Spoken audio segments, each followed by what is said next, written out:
Pregações de poder. Onde estão as pregações de poder? Eu tenho uma palavra de Deus aqui para a tua vida que vai surpreender você. Mas antes eu quero deixar aqui o endereço da nossa igreja. Na Rua General Canabarro, 3391, em frente à pracinha da Estação Férrea. Tá aí os nossos endereços, você é o nosso convidado especial. Porque nós estamos aqui para fazer para você o melhor. E as pregações de poder, o que você me diz? O que você me diz se de repente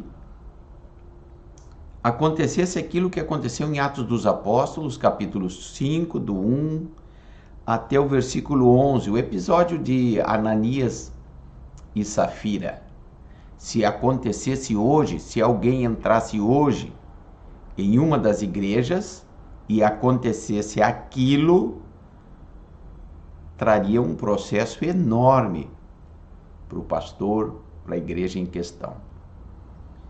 O que você me diz daquele episódio em que Paulo e Silas estavam na prisão, em Atos dos Apóstolos, capítulo 16, do 16 ao 34, a oração, o louvor, a pregação da palavra derrubaram paredes. E naquela oportunidade houve ali a conversão do carcereiro e também de toda a sua família. Essas são as pregações de poder.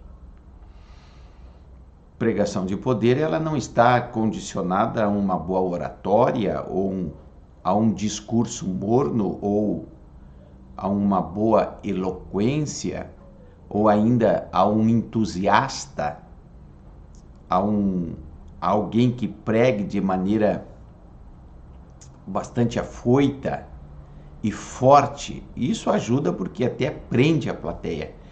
Mas a oração, a pregação de poder é aquela pregação que traz aí resultados para a glória do Senhor. E na nossa prática de hoje aqui, para contextualizar o que nós estamos falando da pregação de poder, eu trago esse versículo aqui para você. Ok? Está lá no livro do Apocalipse, capítulo 3 e o versículo de número 18. Aconselho-te que de mim compres ouro aprovado no fogo, para que enriqueças, e roupas brancas para que te vistas e não apareça a vergonha da tua nudez, e que unjas os teus olhos com colírio, para que vejas. Irmãos, veja, nós temos no livro do Apocalipse as 7 igrejas da Ásia Menor ali, né? Em que João recebe as revelações e as entrega aos pastores da igreja. E essa leitura aqui é a leitura da última igreja citada no livro do Apocalipse. Como também nós podemos tranquilamente entender que não só as igrejas existiram na época de João, como também elas fizeram no decorrer da história, cada uma por si, a sua fase.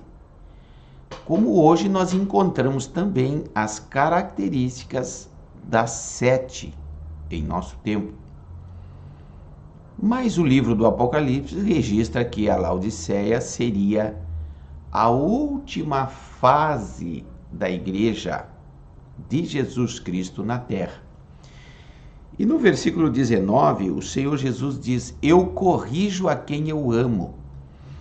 Então essa palavra, como o escrito da palavra em Apocalipse 3,18, é para advertência, porque é nesse capítulo 3, e precisamente no versículo 20, é nessa única igreja citada no livro do Apocalipse, em que o Senhor está do lado de fora, batendo e apelando para os ouvintes que estão lá dentro ouvirem a voz do Espírito Santo e seguirem a Jesus.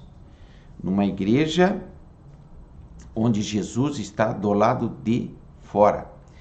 Veja, o versículo diz assim: compre ouro provado no fogo. Significa riqueza eterna, riqueza espiritual. Não são riquezas terrenas. E hoje nós vamos observar que existe muito em nosso meio a busca desenfreada pelo terreno, pelas coisas daqui, onde os homens acham que acumulando riquezas irão levar para a eternidade. Não. A riqueza que o cristão, a igreja, o verdadeiro homem de Deus ou mulher de Deus deve angariar, conquistar, são valores, são riquezas eternas. E logo em seguida ele fala roupas brancas, para que te vistas e não apareça a vergonha da tua nudez.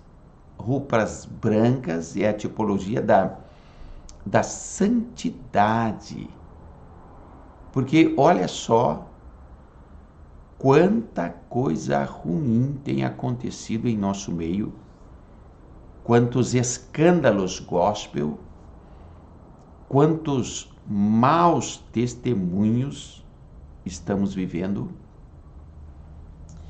E parece que se normalizou. Mas a palavra do Senhor, ela diz: compre roupas brancas. Quando a palavra do Senhor diz compra, está falando de esforço, de sacrifício, de separar tempo, de dedicar tempo, de fazer esforço, ou tanto de oração como de leitura, para que, enfim, a nudez humana, a fraqueza humana seja subjugada pela santidade. E a última parte do versículo em questão: unja os teus olhos, né? Comprar colírio para ungir os olhos. Isso nada mais é do que adquirir visão espiritual.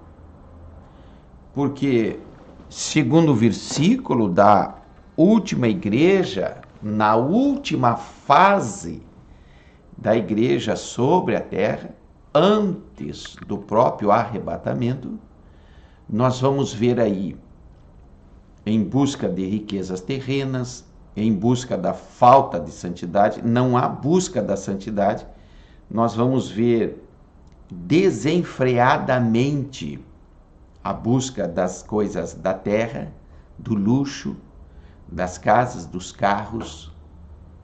Nós vamos ver a falta da santidade. Nós também vamos ver a falta da visão espiritual, onde hoje se dá muito mais valor para a técnica de produção, a técnica de oratória, a condução da liturgia, e muito mais é suprimida a pregação da palavra, para que o homem seja contentado e volte novamente. E a questão é a última fase da igreja. E então, o que está faltando para nós?